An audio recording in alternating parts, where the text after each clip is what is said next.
अगर एयरक्राफ्ट एक हवा में उड़ता है और लेकिन तभी वो डेस्टिनेशन में पहुंच सकता है जब उसका डायरेक्शन सही हो।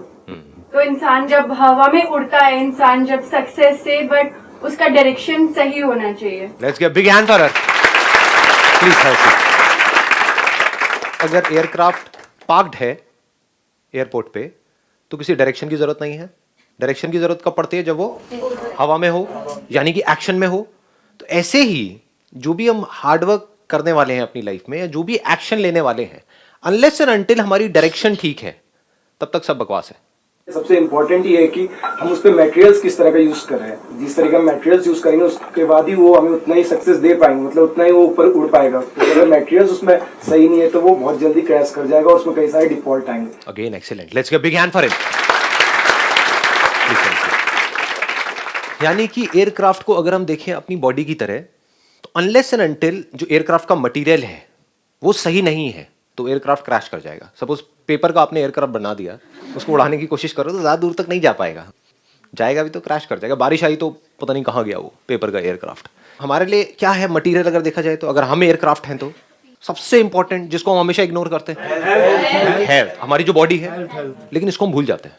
आप में से कितने हैं जो अपनी बॉडी के ऊपर बहुत अच्छे तरीके से काम कर रहे हैं डेली? अगर हमने अपनी बॉडी को ठीक नहीं किया तो जितना मर्जी आप बड़ा गोल सेट कर लो, अगर वो गोल अचीव कर भी लिया तो that's not going to be worthwhile.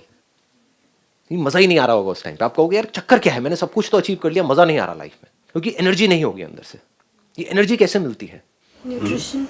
हाँ, one is nutrition, absolutely. Second is कि कैसे हम अपनी बॉडी में कहाँ क्या प्रॉब्लम्स आ रही हैं, क्या हम इतने अवेयर हैं कि कहाँ ब्लॉकेजेस आ रही हैं, और उसको खोलने के लिए हमको क्या करना है सही टाइम पे। जैसे एयरक्राफ्ट को चेक किया जाता है ना, इनफैक्ट हर उड़ान से पहले उसको चेक किया जाता है, एक्ट करने से पहले उसको चेक किया जाता है वो एक्ट करने के लायक भी है या नहीं है, उड़ने के लायक भी है या नहीं है। ऐसे ही हमें अपनी बॉडी को रेगुलरली चेक करना है कि क्या मेरे जो एनर्जी लेवल्स हैं, जो भी बॉडी में मेरी एनर्जी है वो गिर रही है या बढ़ रही है, जो भी मैं कर रहा हूँ उसकी वजह से। तो अगर हमको इतना समझ होगा, इतनी अवेयरनेस होगी, तो जिसकी वजह से गिर रही होगी उसको हम छोड़ते चले जाएंगे, जिस तरह से बढ़ रही होगी उसको हम ऐड करते चले जाएंगे। हो सकता है जिस तरह से बढ़ रही है एनर्जी उसमें दर्द हो रहा है। You getting where I am coming from? जैसे कोई मसल स्टिफ होती है, I am not too sure आपने कितना काम किया है आप लोगों ने अपनी बॉडी पे अभी, बिकॉज इस एज में तो we take our bodies for granted. फिर एक स्टेज के बाद में जा करके जब वॉट लग जाती है तब हम जागते हैं कि अब कुछ करना है वॉट, तब तक देर हो चुकी होती है। सर सिर्फ फिजिकली फिट होना ही वो है या मेंटली भी आपको फिट होना चाहिए? मेंटली होने से पहले फिजिकली फिट होना है, बिकॉज आप मेंटली तब तक फिट नहीं हो सकते जब तक कि आप फिजिकली फिट नहीं हो। एयरक्राफ्ट ठीक नहीं है, उसको बोला जाए उड़ने के लिए, चल भाई उड़ तू, कोई बात नहीं, तेरे अंदर प्रॉब्लम्स हैं, उड़ उड़ कोशिश तो कर, शायद उड़ जाए, उड़ेगा या नहीं, it can't take off, crash हो जाएगा या उड़ ही नहीं पाएगा। वो उसमें वो पावर ही नहीं होगी कि जहां से टेक ऑफ करना होता है वो कर ही नहीं पाएगा टेक ऑफ। बहुत सारे जो हमारी इमोशनल जो उथल पुथल होती है या प्रॉब्लम्स होती हैं, we feel sad at times without any reason, कोई रीजन नहीं होता लेकिन मूड खराब हो जाता है, उसका कनेक्शन हमारी बॉडी से होता है, हमें पता नहीं होता है। तो सबसे पहला जो काम है वो है कि अपनी बॉडी पे काम करना है। अब बॉडी पे कैसे काम करते हैं?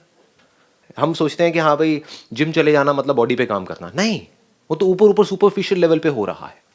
या फिर योगा करना मतलब बॉडी पे काम करना, नहीं, वो सुपरफिशियल लेवल पे हो रहा है। One is nutrition, second is कि जो भी आप कर रहे हैं अपनी होल्डिंग कैपेसिटी बढ़ाओ।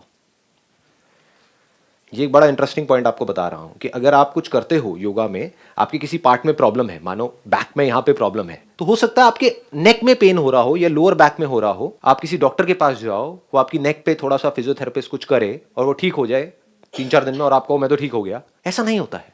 There is a strong possibility कि जहां पे आपके पेन हो रहा है वहां पे कोई प्रॉब्लम ही नहीं है, प्रॉब्लम कहीं और होती है। कोई और आपकी मसल है जो स्टिफ है, तो उसके स्टिफ होने की वजह से सारा जो लोड आ रहा है वो आ रहा है आपकी अपर मसल के ऊपर और लोअर मसल के ऊपर, उस वजह से उसको एक्स्ट्रा काम करना पड़ रहा है, उस वजह से वहां पे पेन हो रहा है। और आप जो मेन एरिया है वहां तक तो आप देख ही नहीं रहे हो, ना कोई डॉक्टर देख रहा है, तो वहां तक स्ट्रेच को पहुंचाने के लिए you need to hold on to that particular stretch for at least a minute. हम क्या करते हैं, योगा किया, क्या समझते हैं हम योगा का मतलब? फटाफट फटाफट एक आसन किया, हाँ भाई 5-10 सेकंड के लिए होल्ड किया, फिर अगले पे आ गए, फिर अगले पे आ गए, फिर अगले पे आ गए। You need to hold on to it, तब जा करके धीरे धीरे आप देखोगे उस पार्ट में सेंसेशन होनी शुरू होगी जो एक्चुअल में स्टिफ है, जिस पे एक्चुअल में काम करना है। फिर जब वहां पे दर्द होगा तो again you need to hold on to it and understand कि गुड पेन क्या है और बैड पेन क्या है. Do you want me to touch these things? या कुछ है इंटरेस्टिंग लग रहा है? बहुत इंपॉर्टेंट है ये, बिकॉज आज जो हमारा लाइफस्टाइल है ना, उसमें इससे इंपॉर्टेंट इन्फॉर्मेशन कुछ नहीं है, ये जो मैं अभी आप लोगों के साथ में शेयर कर रहा हूँ. और ये कहीं से पढ़ के नहीं बोल रहा हूँ, अपनी बॉडी को बड़े बारीकी से ऑब्जर्व करके आपको बता रहा हूँ ये सारी बातें. अगर इसकी डेप्थ को आप देख पाओ तो. इसका एक बड़ा इंटरेस्टिंग आपको बात बताता हूँ, हम क्या करते हैं और क्या करना चाहिए. देखो, एयरक्राफ्ट चाहे ठीक हो या खराब हो, उसकी चेकिंग रेगुलर होती है. ये नहीं कि वो बाहर से ठीक दिख रहा है तो ठीक ही है ना, अभी तो आया है तो ठीक ही होगा ना. समझ गए ना? अभी कोई प्रॉब्लम तो दिख नहीं रही है तो ठीक ही होगा ना, कोई सिग्नल तो नहीं आ रहा है इसका मतलब ठीक ही होगा ना. नहीं, फिर भी उसको रेगुलरली चेक किया जाता है. मतलब क्या है कि आपकी बॉडी अगर अभी ठीक भी है, then also you need to do some stretching, some strengthening, क्योंकि आने वाले टाइम में जो आपकी लाइफस्टाइल है या आज भी जो आपकी लाइफस्टाइल है, ज्यादा टाइम नहीं लगेगा वॉट लगने में. 5-10 साल के अंदर अंदर आप देखोगे, क्या अभी हो ही गया होगा इनफैक्ट, क्योंकि मेरे बहुत सारे फ्रेंड्स हैं जो फिजियोथेरेपिस्ट हैं, ये हैं वो बता रहे हैं अब उल्टा हो गया है. पहले तो उनके पास में सारे बुढ़े बुढ़िया आते थे, अब सारे यंग आते हैं. कहते हैं यार बढ़िया हो गया हमारा प्रोफेशन. तो बहुत यंग एज में ही लोगों को प्रॉब्लम्स हो रही है, और आई एम 100% श्योर आप में से भी बहुत सारों को हो रही होगी. कभी नेक में पेन, बैक में पेन. ये क्या लॉजिक है? इस एज में 20-22 साल की एज में पेन कैसे आ रहा है? इसका मतलब हम कहीं ना कहीं कुछ ना कुछ गलत कर रहे हैं. तो अभी अगर पेन आ रहा है तो समझ जाओ कि ये सिग्नल्स हैं. अगर इसको अभी हमने कैच नहीं किया तो इतनी देर हो सकती है कि आपको पता भी नहीं लगेगा, एकदम से इतनी ज़्यादा स्टिफनेस बढ़ी, स्लिप डिस्क हुई, बैठे रहो. अब सोच रहे होगे कि ये क्या हो गया. यही हुआ था, 1-2 साल से पेन थी, इग्नोर करती रही, और एक दिन बस नॉर्मल बैठी हुई थी ऐसे, और उसके बाद उठा ही नहीं गया था, और फिर 2-3 महीने लगे थे रिकवरी के लिए. बी ऑन इट, मतलब ऐसे. अगर हमने उसको कैच कर लिया होता पहले ही, या अभी भी अगर हम इसको पकड़ लें, इस बात को अभी भी समझ जाएं, मेरी जो बात है, तो आने वाली जो आपकी लाइफ है वो बढ़िया हो सकती है. अगर अभी भी हम ना सीखें अपनी इस गलती से तो फंसते चले जाएंगे, प्रॉब्लम बढ़ती चली जाएगी. और बॉडी क्या है, पूरी इंटरकनेक्टेड है. आप ये नहीं कह सकते कि एक एयरक्राफ्ट है उसमें एक पार्ट ही तो खराब है, उससे क्या फर्क पड़ता है. वो पार्ट सारे और पार्ट से कनेक्टेड है. बॉडी में एक पार्ट भी अगर आपका खराब है तो समझ जाओ बाकी सारे पार्ट्स उससे इंटरकनेक्टेड हैं. धीरे धीरे सब पे असर आने लग जाएगा. सो अब इसका तरीका क्या है? डू वी अंडरस्टैंड कि कैसे काम किया जाता है? देखो, जब भी हम काम करते हैं अपनी बॉडी पे, या तो करते हैं इमीडिएट रिजल्ट के लिए, यानी कि फटाफट से हमको अच्छा फील होने लग जाए तो हम खुश होने लग जाते हैं. अगले दिन करते हैं, इतना अच्छा फील नहीं होता, फिर हम उसको करना छोड़ देते हैं. तो आपको कुछ बेसिक सी बातें बताऊंगा. Do you want to know that या नहीं? आगे बढ़ो. हाँ ठीक है. देखो, बड़ी मजेदार बात बताता हूं.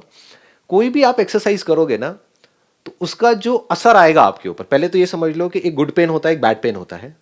गुड पेन मतलब क्या, कि आपने स्ट्रेच किया, अभी एक पार्ट में पेन आ रहा है, जैसे ही आपने वो स्ट्रेच करना बंद किया वो पेन आना बंद हो गया. This is good pain. एक है आपने कुछ उल्टा सीधा स्ट्रेच कर दिया और उसके बाद भी वो पेन बढ़ता जा रहा है, दैट इज बैड पेन. तो you need to understand the difference between good pain and bad pain. अब इसमें एक और मजेदार बात आपको बताता हूं कि हमारी जो बॉडीज है वो हर मोमेंट में चेंज हो रही है, डेली चेंज हो रही है.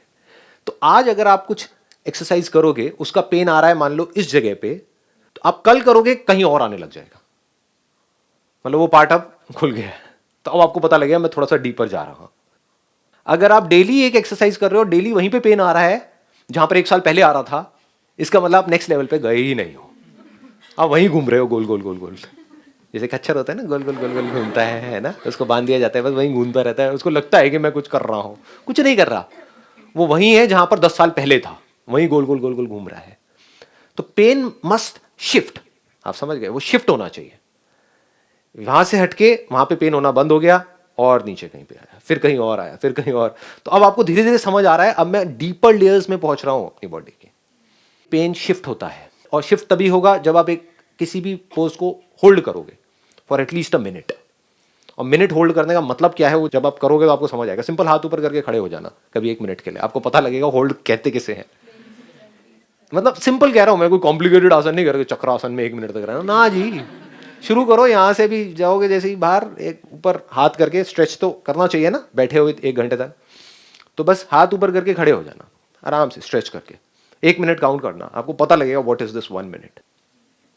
कभी कभी क्या होगा, आपको बहुत अच्छा फील होने लग जाएगा ये करने की वजह से, एक्सरसाइज करने की वजह से. कभी कभी बहुत ही बुरा फील हो रहा होगा, एक्सरसाइज करने का मन नहीं कर रहा होगा. चाहे मन कर रहा है, चाहे बहुत अच्छा लग रहा है, करना है तो करना है. This is the golden rule. You must never give up your practice as कि एयरक्राफ्ट चेक करना है तो करना ही है. This must be very clear, क्योंकि इसके बिना सब कुछ करना बेकार है. अगर आप ये नहीं कर रहे, यानी कि डेली अपनी बॉडी के ऊपर कम से कम 1 घंटा काम नहीं कर रहे, आप कुछ भी कर लो, आप महाबेवकूफ हो. Take my word for it. आप एक बहुत बड़े आईटी इंजीनियर बन गए हो और अपने बैठे हुए हो, बेवकूफ हो, क्योंकि आपको पता ही नहीं लगेगा कहां आपकी लाइफ आपके हाथ से निकलेगी. ऐसे बंदों की हालत क्या होती है आने वाले टाइम में? पैसा तो आ जाता है, लेकिन ना उनकी बॉडी उनके हाथ में होती है, ना माइंड उनके हाथ में होता है, ना इमोशंस, ना रिलेशनशिप, सब की धज्जियां उड़ जाती है धीरे धीरे. ये सब इंटरकनेक्टेड है. याद रखना, आपकी बॉडी में कहीं पर पेन आने का मतलब कि वो सिर्फ बॉडी तक नहीं रहेगा, आपके इमोशंस पे भी आएगा, आपके रिलेशंस पे भी आएगा, आपके करियर पे भी आएगा, सब जगह जुड़ा पड़ा है. So you must know how to bear good pain with a smile.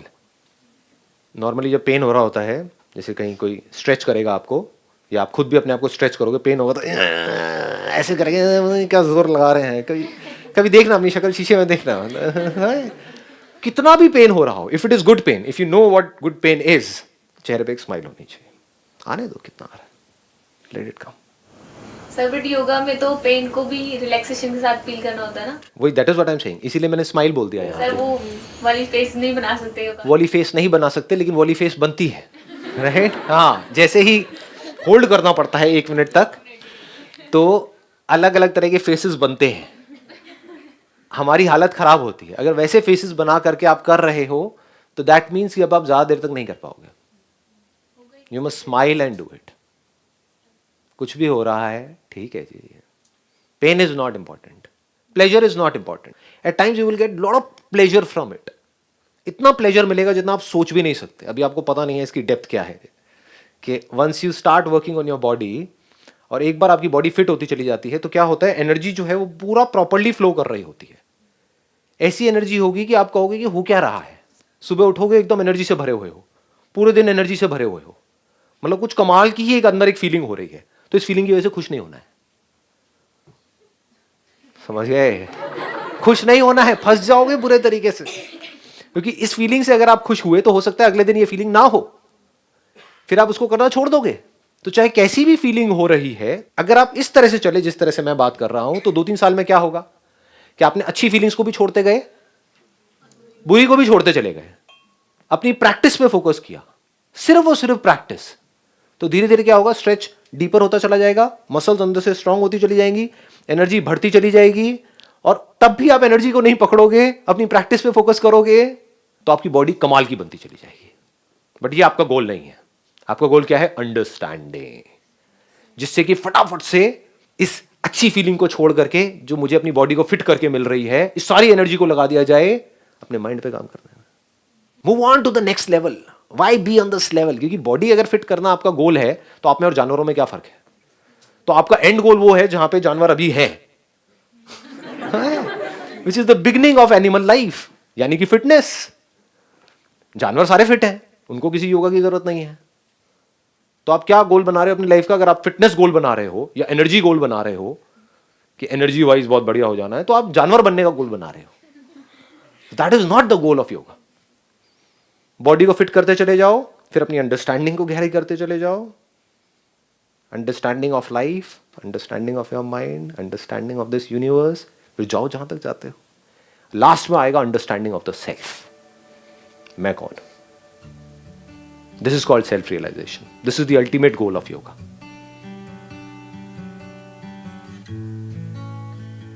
If you're absolutely clear about कि मैं क्या हूं, वहां पर क्या होता है? Absolute peace of mind.